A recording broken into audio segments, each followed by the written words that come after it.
ശ്ലോകം 10.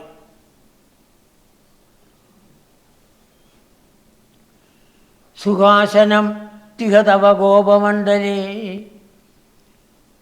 ചില ദേവന്മാർക്ക് ഒരു അസൂയുണ്ടായി. അതാണ്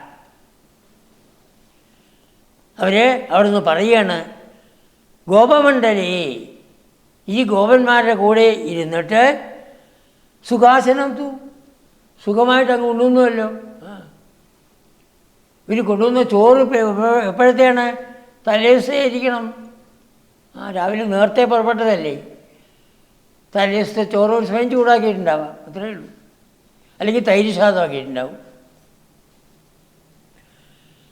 ഗോപന്മാരുടെ കൂടെ ഇരുന്ന് ഊണ് കഴിക്കുന്നത് അങ്ങ് സുഖമായിട്ട് കഴിക്കണു. മഹാസനാൽ പ്രിയമിവ. മഹം യാഗം. യാഗത്തിൽ ഭഗവാന് വേണ്ടി അവർ പല തരത്തിലുള്ള ചോറുകൾ, ചിലപ്പോൾ പായസമായിരിക്കും, ചിലപ്പോൾ അവിലും പഴവും അങ്ങനെയൊക്കെ ആയിരിക്കും, ചിലപ്പോൾ സ്വീകരിക്കാറില്ല ഭഗവാൻ. അതാണ് മഹാസനാൽ പ്രിയം. യാഗത്തിൽ കൊടുക്കുന്നതായ ആ ഹവിസിനേക്കാൾ പ്രിയപ്പെട്ടതായിട്ട് ഈ ഗോപന്മാരുടെ കൂടെ ഇരുന്ന് അങ്ങ് കഴിക്കുന്നുവല്ലോ. അപ്പോൾ ചിലവർക്ക് എന്തുകൊണ്ടാണ് അസൂയ? ദേവമണ്ഡലത്തിൽ ദേവന്മാരോട് ഈ സ്നേഹം കാണിക്കുന്നില്ല, ഈ മനുഷ്യക്കുട്ടികളോടാണല്ലോ അങ്ങ് ഈ സ്നേഹം കാണിക്കുന്നത് എന്നൊരു തോന്നൽ.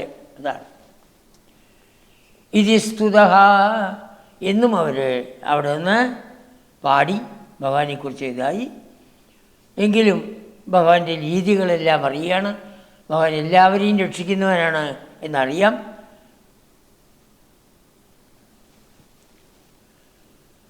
ത്രിദശവരൈ ഇതി സ്തുത ത്രിദശവരൈ ജഗൽപദേ. ദേവന്മാരുടെ ശ്രേഷ്ഠന്മാരായിട്ടുള്ള ത്രിദശ വരേഹി, ബ്രഹ്മാവ്, ഇന്ദ്രൻ മുതലായവർ തന്നെ മുമ്പിൽ നിന്ന് ഭഗവാനെ സ്തുതിച്ചുകൊണ്ട് പാടുന്നു. അങ്ങനെയുള്ള മരുത്പുരി നിലയ. മരുത് വായു, മരുത്പുരി വായുനാഥൻ കേട്ട പുരം ഗുരുവായൂർ. ആ ഗുരുവായൂർ നിലയമായിരിക്കുന്ന ഭഗവാൻ ഗുരുവായൂരപ്പൻ. ഇത് സ്ഥൂലാർത്ഥം. ഇതിൻ്റെ സൂക്ഷ്മാർത്ഥം മരുത് നമ്മുടെ ഓരോരുത്തരുടെ ഉള്ളിലുള്ള പ്രാണൻ. ആ പ്രാണൻ ഇരിക്കുന്ന പുരം നമ്മുടെ ശരീരം. ആ ശരീരത്തിൻ്റെ നാഥനായിരിക്കുന്നത് ആത്മാവ്. അപ്പോൾ ഗുരുവായൂരപ്പനും ആത്മാവും ഒന്നാണ്. ഗുരുവായൂരപ്പൻ എൻ്റെ ഉള്ളിൽ തന്നെയാണ് ഇരിക്കണേ, എപ്പോഴും ഓർമ്മ വേണം. അമ്പലത്തിൽ പോയി തൊഴുതോളൂ, നല്ലത് തന്നെ, വിരോധമില്ല. പക്ഷേ എൻ്റെ ഉള്ളിലുള്ള ആ ഗുരുവായൂരപ്പനെയാണ് ഞാൻ അവിടെ വിഗ്രഹത്തിൽ കാണുന്നത് എന്ന് ഓർമ്മ വേണം, അല്ലാതെ വേറെ ഒരാളല്ല. മരുത്പുരി നിലയ ഗതാത് പ്രവാഹി മാം ത്വം മാം ഗതാത് പ്രവാഹി. അങ്ങെന്നെ ഈ രോഗത്തിൽ നിന്ന് രക്ഷിക്കണമേ. വാതരോഗത്തിൽ നിന്ന്. ഏതൊരു വാതരോഗം കൊണ്ടാണോ ഞാൻ അങ്ങയെ ഭജിക്കാനായിട്ട് വന്നത്, അത് ഇടയ്ക്ക് കൂടുന്നു, ഇടയ്ക്ക് കുറയുന്നു, ഇടയ്ക്ക് കൂടുന്നു, കുറയുന്നു, നിശേഷം പോകുന്നില്ല. അതിൽ നിന്ന് പ്രവാഹി, നിശേഷം പോയി കളഞ്ഞെന്നെ രക്ഷിച്ചാലും. പാഹി രക്ഷിച്ചാലും, പ്രവാഹി നന്നായി രക്ഷിച്ചാലും. ഇനി ഒരിക്കലും വരാതിരിക്കണേ. അതാണ് ഈ രോഗം ഒരിക്കലും ഇനി ബാധിക്കരുതേ. അപ്പോൾ ഭഗവാൻ നമ്മുടെ എല്ലാവരുടെയും ശരീരത്തിൻ്റെ ഉള്ളിലിരിക്കണം. ആ ഭഗവാൻ ശരീരത്തിനുള്ളിലിരിക്കുന്നതുകൊണ്ടാണ് നമുക്ക് ആനന്ദം. ഭഗവാൻ ഇരിക്കുന്ന കാലം വരെ ആനന്ദമുള്ളൂ.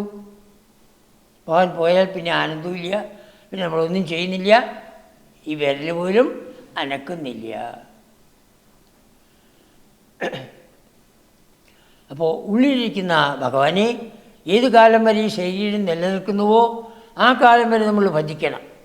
ഭജിച്ച് ഭഗവാനോട് പ്രാർത്ഥിക്കാം. എന്താ ആഗ്രഹം, അത് പ്രാർത്ഥിച്ചാൽ ആ ആഗ്രഹത്തിനനുസരിച്ച് അടുത്ത ജന്മം കിട്ടും. അല്ല ഒരാഗ്രഹവും ഇല്ല, ഭഗവാനുമായി ഐക്യം പ്രാപിക്കാം. അത് ഏതാ വടച്ച തീർച്ചയാക്കാം, അത്രയേ ഉള്ളൂ. അപ്പോൾ യോഗികൾക്ക് പോലും സിദ്ധിക്കാത്തതായ ഒരു അവസ്ഥയാണ് അഘാസുരൻ്റെ. അതുകൊണ്ടാണ് അഘാസുര മോക്ഷം എന്ന് പറഞ്ഞത്. പുസ്തകങ്ങളിൽ അഘാസുര വധം എന്ന് പറഞ്ഞു. മറ്റേതൊക്കെ വധം തന്നെയാണ്, മറ്റേതെല്ലാം വധമാണ്. ഏത് വത്സാസുരവധം, ബകാസുരവധം, അതിനെല്ലാം വധമാണ്. അവരൊക്കെ അവരുടെ അതിലേക്ക് പോയി, അത്രയേ ഉള്ളൂ. അഘാസുരന് മാത്രമാണ് മോക്ഷം. കാരണം മഹാത്മാവായ അഷ്ടാവക്രൻ്റെ അനുഗ്രഹം. അഷ്ടാവക്രൻ്റെ അനുഗ്രഹം കൊണ്ട് അവന് മോക്ഷത്തെ കൊടുത്തു. എന്തുകൊണ്ടാണ് ഇയാൾക്ക് കൊടുത്തത്? അവൻ ഭഗവാനെ മുഴുവൻ ഉൾക്കൊണ്ടു എന്നാണ് പറയണത്. ഭഗവാൻ അവൻ്റെ ഉള്ളിൽ മുഴുവൻ നിറഞ്ഞു നിന്നു. അതുകൊണ്ടാണ് അവന് മോക്ഷത്തെ കൊടുത്തത്. മറ്റുള്ളവരൊന്നും അതില്ല. മറ്റുള്ളവരൊക്കെ പുറത്താണ് ഉള്ളത്. അതാണ് ആചാര്യന്മാർ കാരണമായിട്ട് പറയുന്നത്. അഘാസുരൻ ഭഗവാനെ ഉൾക്കൊണ്ടു, ശരീരം മുഴുവൻ ആ ഭഗവാൻ നിറഞ്ഞു. അതുകൊണ്ട് ഭഗവാൻ അവന് മോക്ഷത്തെ, സായുജ്യ മോക്ഷമാണ്.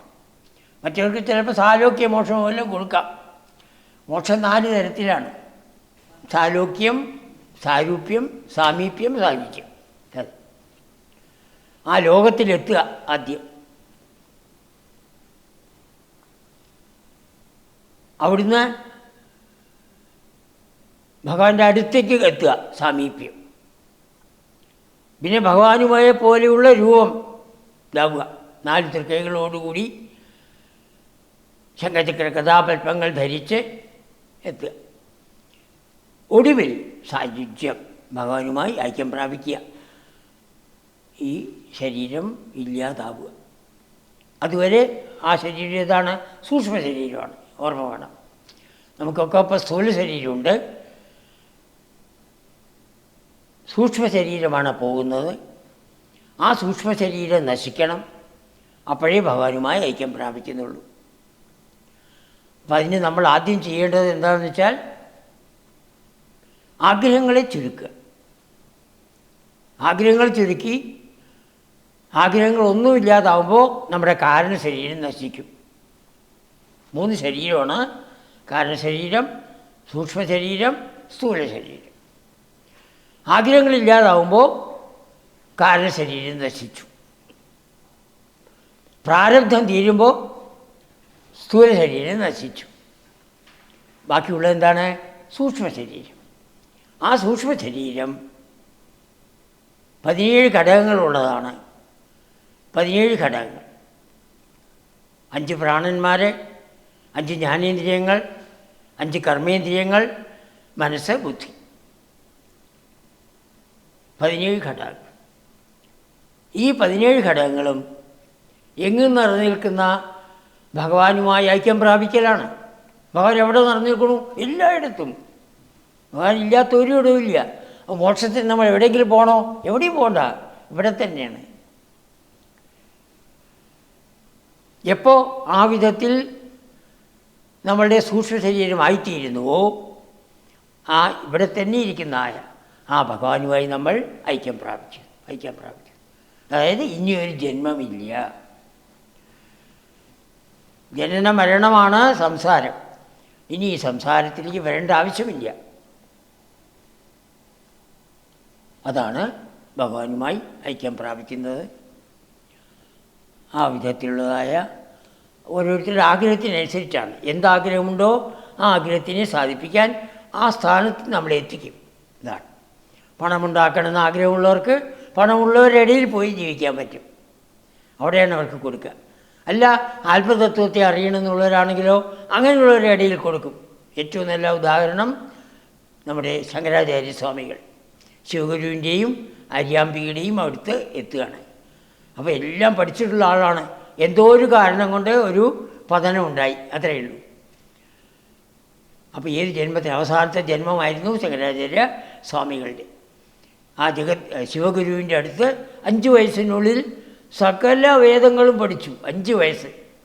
അതായത് മുമ്പ് പഠിച്ചതെല്ലാം അച്ഛൻ പറഞ്ഞു കേട്ടപ്പോൾ പഠിഞ്ഞു. അതാണ് എനിക്ക്, അത്രയേ ഉള്ളൂ. ഇപ്പം തന്നെ കുട്ടികൾ നമ്മൾ എന്തെങ്കിലും പറഞ്ഞാൽ ഉടനെ പഠിക്കില്ലേ? അതുപോലെ മുമ്പ് പഠിച്ചത് ഓർമ്മയിൽ വരികയാണ്. നമ്മളും ചെയ്യേണ്ടത് അതാണ്. കഴിയുന്നത്ര ആഗ്രഹങ്ങളെ ചുരുക്കുക. ആഗ്രഹങ്ങളുണ്ടോ വിടും. പുനരഭിജനനം, പുനരഭിമരണം, പുനരഭി ജനനീ ജഠരേ ശയനം. അതങ്ങനെ തുടർന്ന് പോവും. അത് വേണ്ടാന്നുണ്ടെങ്കിൽ ആഗ്രഹങ്ങളെ ചുരുക്കി ജീവിച്ചിരിക്കുമ്പോൾ തന്നെ നമുക്ക് ഈ കാരണ ശരീരത്തിനെ നശിപ്പിച്ച് അപ്പോഴാണ് നമ്മൾ ജീവൻ മുക്തന്മാരാകുന്നത്. എപ്പോൾ കാരണശരീരം നശിച്ചോ ജീവൻ മുക്തനായി. എപ്പോൾ പ്രാരബ്ധം കഴിഞ്ഞ് ഈ സ്ഥൂല ശരീരത്തിനെ വിട്ടുവോ അപ്പോൾ സൂക്ഷ്മ ശരീരം ഈ വഴിക്ക് പോകണു, ബ്രഹ്മരന്ധ്രത്തിലൂടെ പോകണു. പോയി ഈ 17 ഘടകങ്ങൾ എങ്ങും നിറഞ്ഞു നിൽക്കുന്ന ഭഗവാനുമായി ഐക്യം പ്രാപിക്കുന്നു. വിദേഹമുക്തി. 2 മുക്തികളാണ്.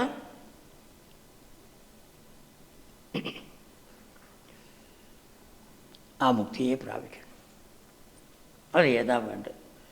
ഇപ്പോൾ ഒന്നേ ഉള്ളൂ. ക്രമമുക്തി എന്നും സദ്യമുക്തി എന്നും 2ഉണ്ട്. അങ്ങേയറ്റം ജ്ഞാനം നേടിയവർക്ക് സദ്യമുക്തിയാവാം. അവർ ഇവിടെ വെച്ച് തന്നെ ഇതാവണു.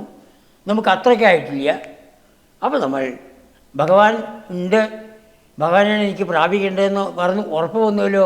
അപ്പം മരിക്കുമ്പോൾ ഈ വഴിക്ക് നമ്മുടെ ഇത് പോയി സൂര്യമണ്ഡലത്തിൽ പോയി, പിന്നെ 11 ദേവതമാരുടെ ലോകത്തിലൂടെ പോയി ആ ബ്രഹ്മലോകത്തിൽ ബ്രഹ്മാവിൻ്റെ അടുത്ത് എത്തണം. അതിന് ബ്രഹ്മാവിൻ്റെ കാലം കഴിയുന്നതുവരെ സുഖമായിട്ട് ഈ ദേവന്മാരുടെ ഓരോരുത്തരുടെ ലോകത്തിൽ സുഖമായിരുന്ന് ബ്രഹ്മാവിൻ്റെ അടുത്തെത്തി അവിടെയും സുഖമായിരുന്ന് ബ്രഹ്മാവ് എപ്പോൾ പോകുന്നുവോ ഭഗവാനിലേക്ക് അപ്പോൾ നമുക്ക് പോവാം. അപ്പോൾ സദ്യമുക്തി തന്നെ വേണമെന്നില്ല, ക്രമമുക്തി പ്രകാരം നമുക്കെത്താം. ഇത്രയേ വേണ്ടൂ. ഭഗവാൻ മാത്രമേ ഉള്ളൂ. ഭഗവാനിൽ നിന്ന് അന്യമായിട്ടൊന്നുമില്ല.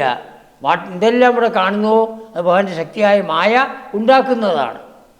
ഞാനതിൽ ഭ്രമിക്കില്ല എന്ന് ഉറപ്പ് വരുത്തും. പക്ഷെ അങ്ങോട്ട് മുഴുവനാവുന്നില്ല. സാരമില്ല, ഭഗവാനെ ഉറപ്പിച്ചുവല്ലോ, മതി. ക്രമമുക്തി പ്രകാരം മരിക്കുന്ന സമയത്ത് നമ്മൾ ആദ്യം സൂര്യലോകത്തിൽ പോകും. അതാണ് അഗ്നിയിൽ കൊണ്ടുവയ്ക്കുന്നത്. അഗ്നിദേവൻ ഇവിടെ സൂര്യദേവനിലെത്തുന്നു. അങ്ങനെ 11 ദേവതമാരുണ്ട്. ആ ദേവതമാരിലൂടെ ബ്രഹ്മലോകത്തിലെത്തി ആ ബ്രഹ്മാവിൻ്റെ കൂടെ ഇരുന്ന് അവിടെ വെച്ചിട്ട് നമുക്ക് ഈ ആത്മതത്വം ഉറപ്പിച്ചു തരും. തത്വബോധം പഠിച്ചിട്ടുണ്ടോ ചോദിക്കും. അവിടെ പോയാൽ പഠിച്ചിട്ടില്ല, പഠിപ്പിക്കും. അവിടെ പഠിപ്പിക്കും. എന്നിട്ട് ഭഗവാന്റെ അടുത്തേക്ക് എല്ലാവരും കൂടി ഒന്നിച്ചു. സർവത്ര ഗോവിന്ദനാമ സങ്കീർത്തനം. ഗോവിന്ദ ഗോവിന്ദ.